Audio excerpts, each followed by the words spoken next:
Welcome to the Chelsea Roar, the Chelsea show by a fan for you, the fans. And this is the relaunch of the Chelsea Roar today with me, your host, Ian the Dynamo Kelly, exclusively as part of the Dynamo Podcast Network, which can be found on YouTube and also as a podcast on all podcasting sites like Spotify, Apple Podcasts, and wherever you listen to your favorite shows.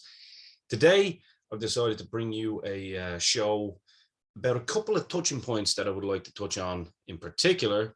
And I'm going to start with our defender situation and potential names listed with our great football club, that is the Chelsea. And then I want to touch on Newcastle away this weekend. But first and foremost, we're going to start with the defender situation. As we know, there's a lot of rumors about potential outgoings, certain players out of contract. And the players that I do want to talk about that are out of contract that have been in the news this week are in particular Andreas Christensen, Cesar Azpilicueta, our captain, Thiago Silva, and of course, Antonio Rudiger. All four of these players have been absolutely pivotal in our season so far. And losing any one of them at this moment of time just seems absolutely soul destroying. So let's not think like that. I believe potentially all four will sign new deals. The jury is still out on Thiago Silva as to whether he potentially wants to go back home to Brazil and see the remainder of his career out there. It is very, very possible.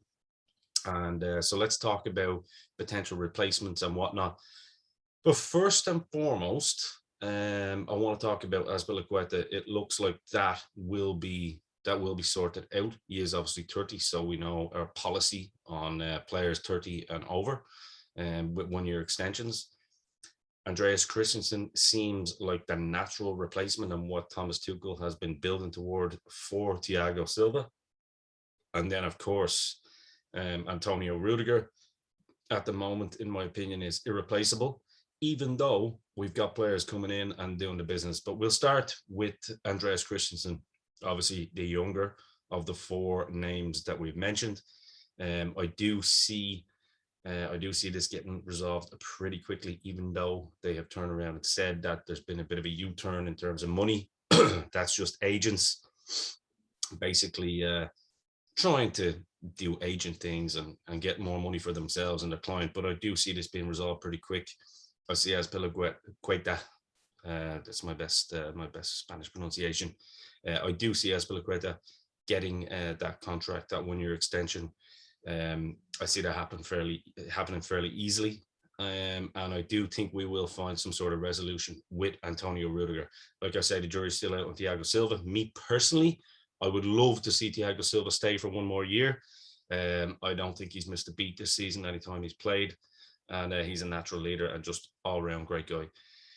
But two names that have potentially been linked with Chelsea are, of course, the summer transfer saga guy, that is the French centre back from Sevilla, Jules Koundé, and Juventus's own Dutch centre back sensation Matthijs de Ligt.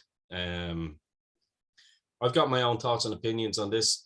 I personally see the Jules Koundé deal getting done in January. I think the Ligt is just a name that's been thrown out there by his agent to test the waters of the big clubs, and that we are certainly one of, because we are the European champions. Remember that 2 times. I think the Jules Koundé deal will be done in January, if not definitely in the summer, and I think we're going to get one of them too. I think Trevoh Chalobah has absolutely cemented his place in that squad, and definitely going into next season as well. So I do think we end up with Jules Koundé, and I think Matthijs de Ligt is just a big name being linked with a big club once again, and I don't think that will come to any kind of fruition. So That means we've got a very, very strong backline for next year because you've got Jules Koundé, who fits into that right centre-back position that Azpilicueta has been occupying. And it means that those two can battle for that position. And Azpilicueta, as he does, can go between the right wing back and battle with our own Reece James, the penalty hero from during the week, to bring us into the quarterfinals of the Carabao Cup. Reece James, you absolute legend. And then, of course, like I say, we've got Trevor Chalobah, who can fit in anywhere in that line, in that back line.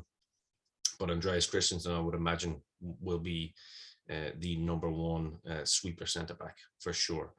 And then hopefully it will be Rudiger and potentially Cesar, whoever else it may be. But let's get on to the big game this weekend. A little bit of a bogey ground for Chelsea at times over our history, and that is St. James's Park, as we face the richest team on the planet, yet to be seen on the pitch. No manager yet, so all can change very quickly in the world of football. But we do face a potential banana skin against Newcastle United this weekend. So let's talk a little bit about that. So obviously, we bring in super form coming off the back of a 7-0 win within the Premier League last weekend, home to Norwich, and the hat-trick hero, our boy Mason Mount. Still don't understand some of you out there who still want to hate on Mason Mount for whatever reason, whatever your agenda is, but you're wrong. Mason Mount, obviously in a rich vein of form. Havertz coming back into a bit of form, but we're going to talk about those specifically in a couple of little questions that I've got that I will answer. And I would love to see if you guys would agree or disagree. So please do smash that bell notification, hit the like and subscribe button, and let me know your comments below as to whether you agree or disagree with any of the points that I've made on today's show. But let's start with Newcastle. Potential banana skin always when we play Newcastle. We've had some rough moments over the years at St. James's Park. Playing them at a time now where they know they're the richest club in the world, and a lot of players definitely playing for their future. And you know, I know January is still a couple of months away, but still there's going to be a lot of guys there that are going to be aiming to obviously impress any potential new manager, but also, like I say, to fight for their place and fight for their stay at the newly rich Newcastle United. I personally see, I'm going to give my thoughts and opinions. I personally think we will see this game out. I see us winning it very comfortably. I'm going to predict a 2-0. And I think Mace and Kai Havertz are going to continue their great form. I'm going to give a goal to each of them, with an assist, hopefully, for our boy Reece James and the return of Ruben Loftus-Cheek. But I did say I've got some questions that I would answer and questions that are on my mind and hopefully yours too. The first one, we continue without Werner and Lukaku. So the question is, who comes in? Havertz and Mount. Okay. Havertz starting to find form again? Question mark. Can Mount continue on his amazing form? Question mark. I'm going to answer both of them, and I'm going to say yes to both. I do believe Kai Havertz is coming into a little bit of form again. Played fantastic in the Carabao Cup the other day. Great header once again. We're finding two beautiful headers from Kai Havertz this season, once at Anfield and once at Stamford Bridge, obviously in the Carabao Cup. And then Mason Mount scoring a hat-trick, even with a missed penalty. 2 missed penalties in a week, but the boy still ends up with a hat-trick. He's our boy. I firmly believe that what Tuchel has done with the strength and depth within this squad, if you will, has been nothing short of phenomenal. Everybody was up in arms over losing Timo Werner and Romelu Lukaku. Thank God they're not big long-term injuries, but it just shows how many guys, young guys as well, that want to step up in the absence of the bigger names, so to speak, if you want to coin it that way. I think they've been absolutely phenomenal. Just in that you've got someone, it's like a revolving door. You got someone going out, you got someone coming right back in.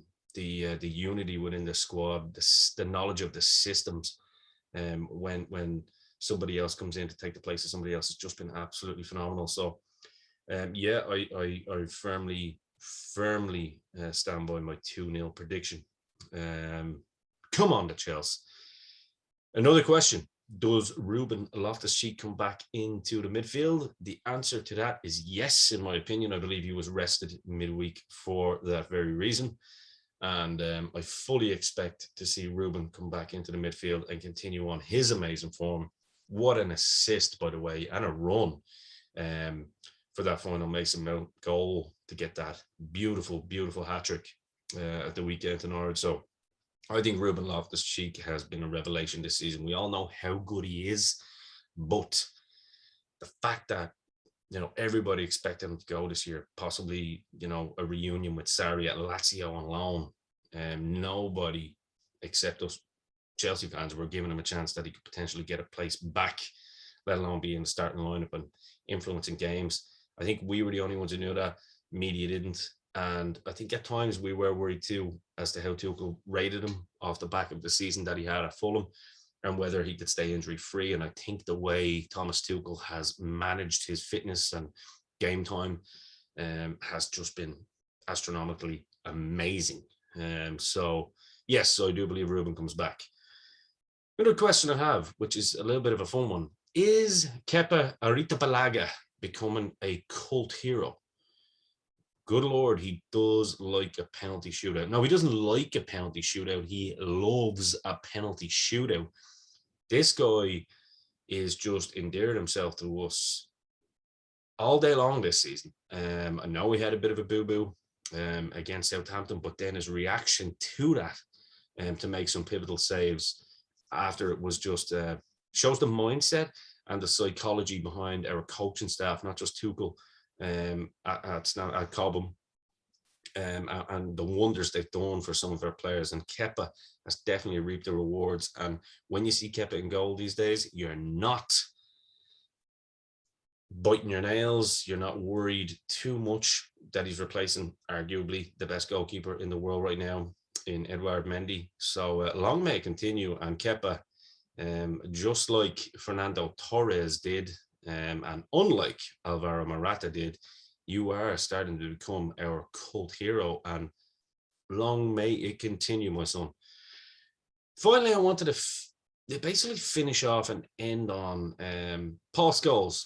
And no, we're not going to talk about any toe sucking or nail biting or whatever other disgusting habits he has with his daughter. We are going to talk about what a buffoon Paul Scholes is when it comes to punditry. Not only is he a failed manager, but he is a failure as a pundit. The guy is about as exciting as as being the bottom end of that toe that he was biting or sucking. His agenda with Chelsea is very, very clear. He just doesn't like us and doesn't want to put us in the title race. The fact that he turned around and said we have a weaker defense than Man United, Liverpool, and City is laughable. Whatever argument you want to make about Liverpool and City, fair enough. I'm open to over the conversation. I'm open to debate. But Man United, Paul Scholes, you're high. You need to get back home. You need to, I don't know, brush up on your football manager skills. Stay away from your daughter's feet. And definitely stay away from the camera because you ain't got it, son. So there we have it. I'm going to leave it there for this week. This has been the relaunch and the weekly relaunch, by the way. Hopefully we will get more than one show a week out soon. Please check out our new Twitter handle at the Chelsea Roar 1. So we are on Twitter. And please, like I said, smash the bell notification, hit like, subscribe. Please comment and let me know your thoughts and opinions. If you agree, if you disagree with anything I've said today, let me know. I'm open to criticism. But until the next time, go Chelsea, And let's do Newcastle this weekend. I've been your host, Ian Kelly, over and out.